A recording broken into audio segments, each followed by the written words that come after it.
So good afternoon, evening, whenever time it is when you're seeing this.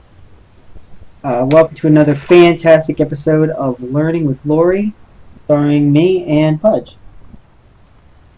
Okay, so we played this game the other day. We got a carry Luna game. So a lot of the videos so far have been about support. Now it's carry time. Oh fuck.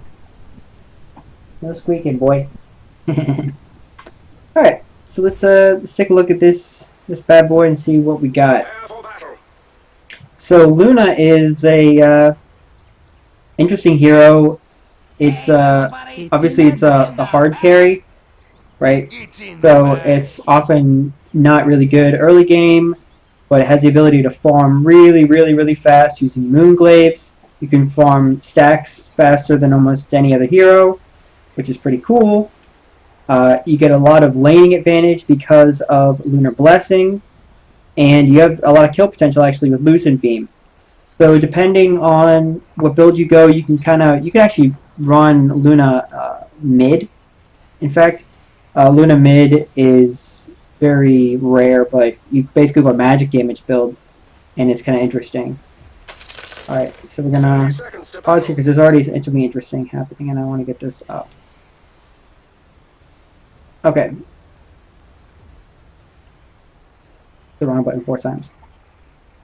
So, no, motherfucker. So here we are, up here, getting this rune. So, rune control is really important at the very start of the game, right? Against a team with no stuns, I mean, the concern here is Mirana, right? Mirana is really good at controlling the runes because she can throw an arrow from a really long distance away. Mirana's this hero.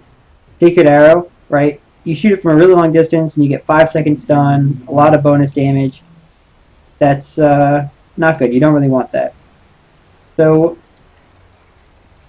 you gotta be a little careful with the runes. So I understand why you guys were playing it cool.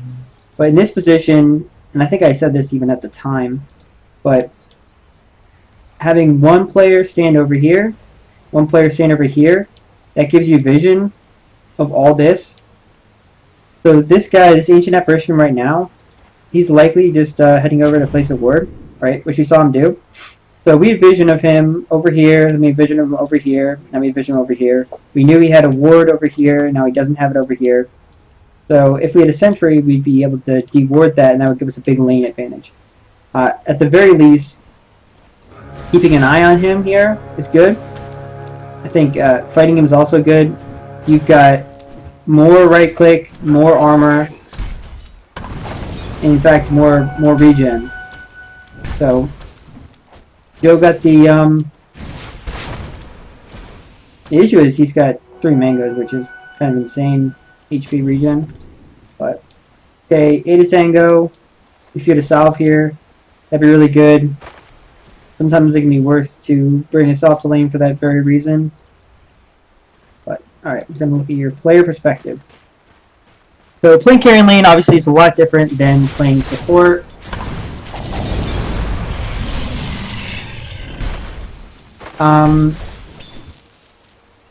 You're gonna get this, I don't even know if you are. So the first thing I would say is when you're playing carry in a contested lane like this, it's really important to get as much farm as you can and control where the creep wave is, right? When you're playing support, you had to be really careful not to pull creeps and mess up your carry's equilibrium. But now you're the carry, so you can move the creeps around wherever you want. So yeah, we lost that last hit.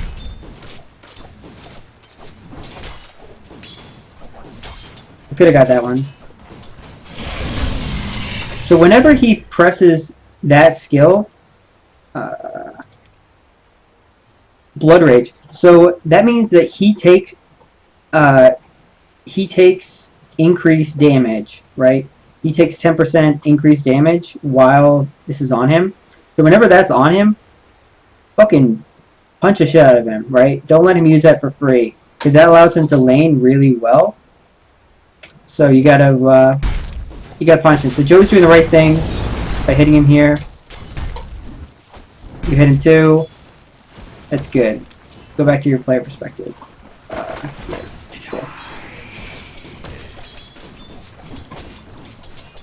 So right now it's 1 minute in and you've got no last hits, right? So that's a little not good. I mean, last hitting obviously is really important. There we go. We got a last. We're on the board.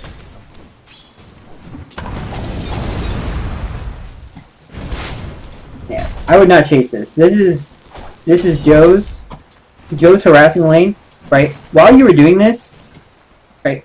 Look at this. While you were doing this, you missed like 2 last hits, and you're probably gonna miss 1 more here. Yeah, look, you missed another one.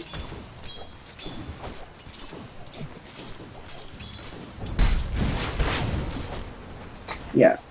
So in the end, that chase cost you like 150 gold for nothing, right?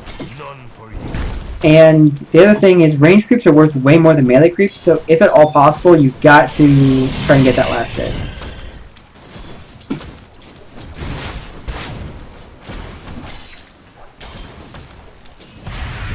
Alright, so you're really low HP right now, and Bloodseeker gets bonus damage. Yeah. Bloodseeker gets bonus movement speed and damage depending on how injured you are, right? So this may have not been explained to you, but basically in lane against Bloodseeker, you want to stay as high HP as possible, because he gets a huge advantage when you are lower HP. Right. So because of that, he got a bunch of damage on Joe. To this position, because of how the lane creeps got pulled, we have a triple range creeps here, which kind of sucks. It's going to push the wave out like insanely. But really, we kind of need to pull it back. But part of that was because of the little chase that happened down here. So it's all these things do add up. So we really need to pull. You can't last it over here. This is just not feasible.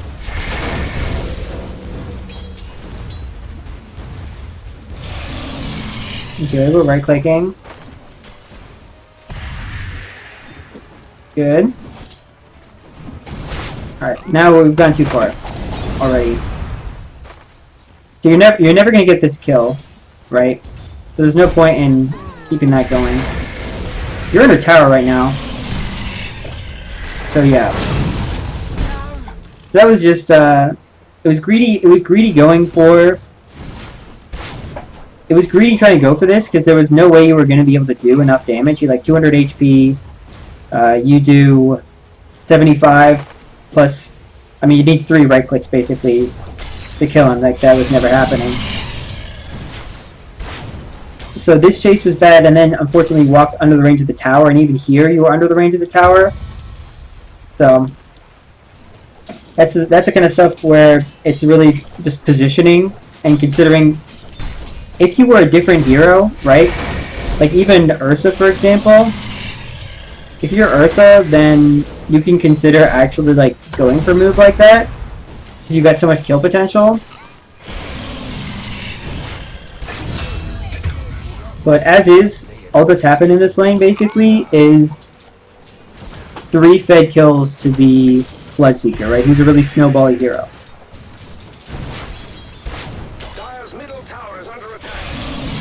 So, and this whole time, look at 3 last hits. Right. Whereas the enemy safe lane, even though he's really contested, he's been getting beaten up and killed, right? He's still gotten way more last hits than that.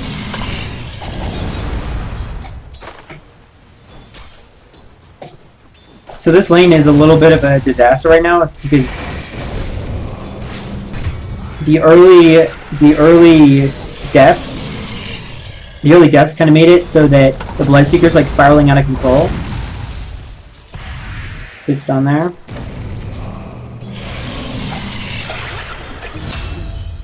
Yeah, so Bloodseeker is a hero that can really snowball, and that's basically what he's doing here. It might... Oh yeah, don't stand in that. Yeah, he's just gonna kill you here now. Oh. I don't know why he didn't just kill you. Yeah, at this point, what you should basically be doing is, I think, going to the jungle, honestly. This lane is almost unsalvageable right now. The other thing you could do is just lane swap entirely and just go bottom. But I think going back to this lane at this point is just totally unfeasible, right? So it's 5 minutes in, and this lane is beyond loss, right? Net worth, Bloodseeker, and look at last hits real quick. Last hits, Mirana's got the most last hits in the game. Night Sucker's got the second most last hits in the game. But if we look at net worth, Bloodseeker's on top over Alchemist, right? So we're like way below on net worth, just because we haven't been able to farm the top lane. Like even ignoring deaths, like death gold doesn't even factor in here, but it's just the last hits that you haven't been able to get because of how the lane shook out, and that was only the first couple minutes. So at this point, what's the solution, right? Well, the solution is you gotta farm somewhere else. If you keep coming back top, it's not gonna get any better.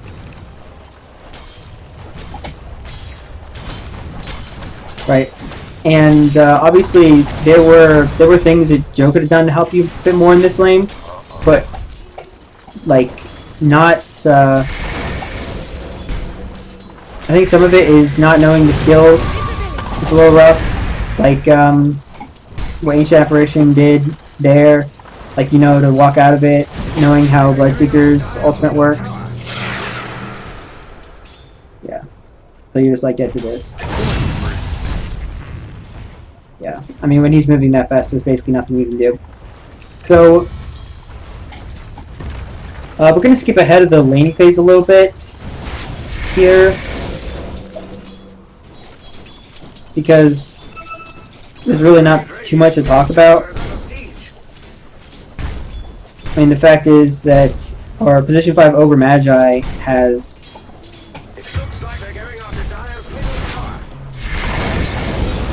almost twice as many last hits as you, right?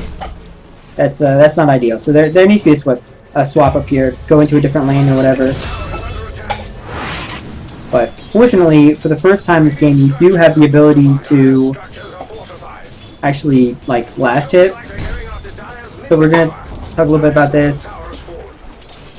Getting some last hits feels amazing.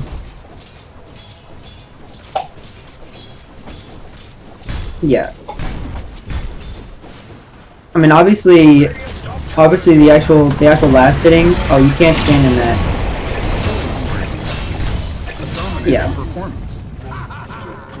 The actual last hitting, being able to get last hits is something you just get better with over time. There's not much more to it than that. But yeah, just coming back to lane over and over again is just not. This is not really like good, right? There's nothing you can really gain from doing this. Right.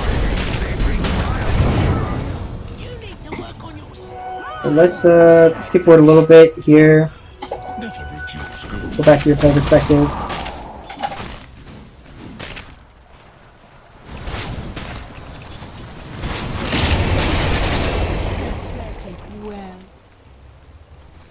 This is the part you've got 1 level in Glaives, 1 level Lunar Blessing.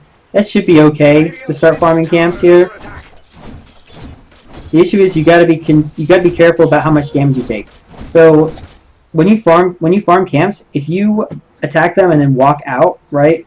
The creeps have to walk from here all the way over here and then back, right? If you stand right here, the creeps will just continually attack you. But if you stand a little farther back, they will lose aggro after a while, walk back to their camp because they can't follow you forever. So you're not being attacked the whole time. So like on this camp, you've taken pretty much your entire health pool. And I don't even think you got any of those last hits either. Right. So that's just something you got to think of. It might even behoove you to... Oh, that sucks. It might even behoove you to pick up a mask of... Oh, look at that. Pick up a mask of... Morbid mask? Yeah. Because that will allow you to farm jungle way more efficiently. The other place you can farm really well is this triangle right here. I'll go free camera for this. So this triangle right here is one of the most efficient farm triangles in the game, and it's very well defended, basically. You can have like one ward right here, sees people coming in here, sees people coming in here. You can farm this camp, this camp, and the Ancients, right? We haven't done a lot of stacking for you this game, but like I said, Luna does farm stacks really well.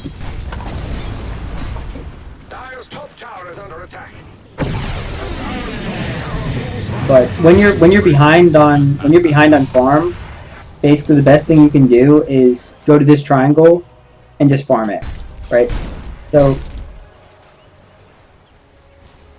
we've got vision of basically everyone, so it doesn't really behoove you to go anywhere unsafe, right? Fortunately, Bloodseeker left, but if he had just gone on you up here, he could just straight up kill you.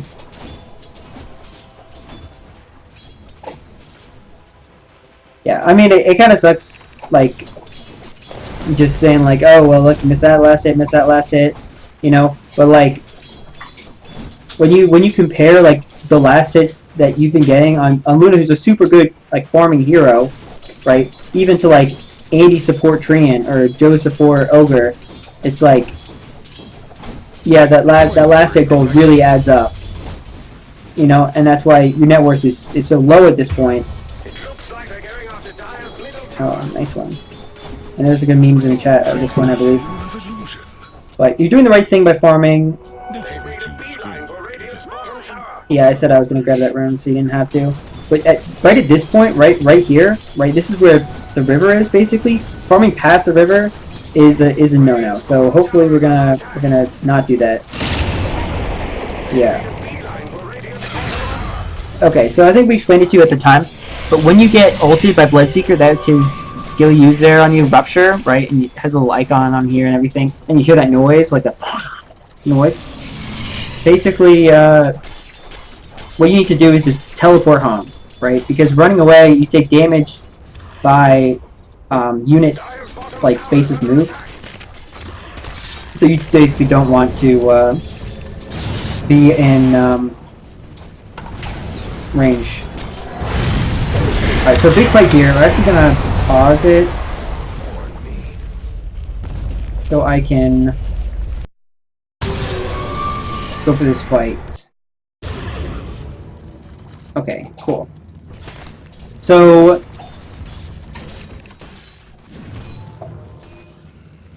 we have vision of them now.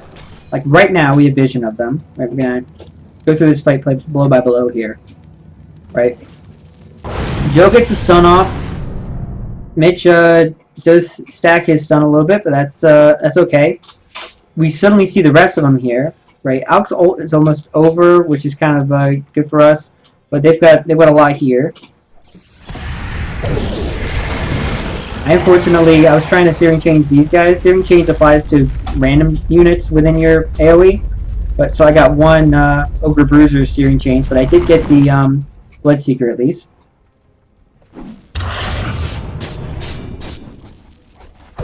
So this is a really, really good ultimate here, right? Guarantees the kill on the Bloodseeker, and it basically means they can't come in, right? Once they drop Ice Path and Tequila's ultimate there, it's basically like, let's stop fighting, which is what we do. We don't chase into that, but basically what you did there was totally correct. That's really good. Luna's a hero where you can't really be afraid to just drop ult.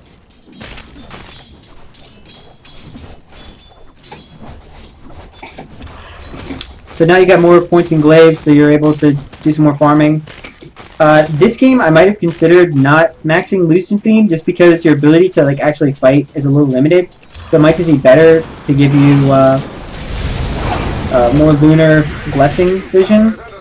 I would not chase this.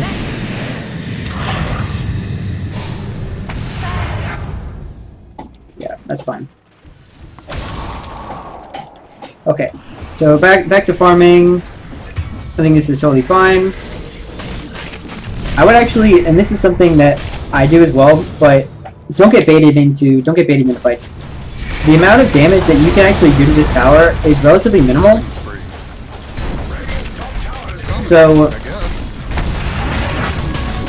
it's probably just better for you to go and hit creeps in the jungle rather than be here for this tower. Because like your contribution isn't really like that significant compared to what like Mitch and Joe are able to do, or just Mitch basically. So it's like, oh well, you could be taking loads of creeps in the jungle. A little word about farming efficiency. Basically, unless you're going to specifically do something, it doesn't really make sense to like walk by a creep camp. You know, unless you're going to like make another stack or something like that. So like you could have farmed this camp with like a couple hits here. It's not a huge deal, but when you're this behind, farming efficiency becomes like really important. Okay, cool. Yeah, so I would not walk across river here, which you almost did, but did not do. Okay, so we're telling you to TP home, which is the right move. Yeah. So as you saw there, by TPing home, you're able to just like heal and fountain and live. Smile. It looks like this fight's not happening.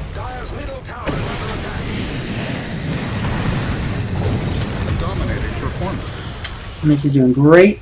Smiley smile. You're hitting those creeps, that's really good. Don't stand in the fire. So you can actually get rid of tower aggro, by the way, if there are creeps there, just by A clicking. So you press A and then left click, yes, on a creep, right? That tower then resets its aggro and will just attack the highest priority at that time. How tower aggro priority works is the first thing it looks for is if there is a hero, or not a hero. If there's any unit attacking the allied hero, right? So if there's a radiant hero right here, and this is a radiant tower, and you are attacking this radiant hero, the tower prioritizes you, right? And it will continue to prioritize you, or whoever it's prioritizing, until that unit is dead or the tower aggro is reset. So if you are attacking this guy and the tower is attacking you, but then you A-click on a creep, the tower, after its current hit, will say, okay, wait, recalculating aggro, right? And let's say that these creeps are also attacking the hero. It'll say, okay, what is the closest creep to me, the tower, that is attacking an enemy hero, or an allied hero in this case? Like, okay, I'm going to attack that guy first, and then he dies, and then the next one. So in this case, there are no heroes, so it just says, alright, I'm being attacked. What is the closest unit to me that is attacking me? And of course, in this case, it's this unlucky creep right here. Right? So when you reset the aggro, when you first walked in, you were the only unit, so it's like, okay, well, the only unit I can attack is you. I'm going to attack you. Great. Well, you don't want that, so you A-click on a creep, and then it's like, alright, new target, new target. So that's basically, like, in a nutshell, how that works. Sometimes it can be a little, like, weird about things, but basically, if you just A-click a creep a couple times, it should be good to go. So this is a little fishy here. Again, this is one where you honestly could have just totally been farming. Your ability to, so your net worth is so low at this point, your ability to fight is like basically not at all.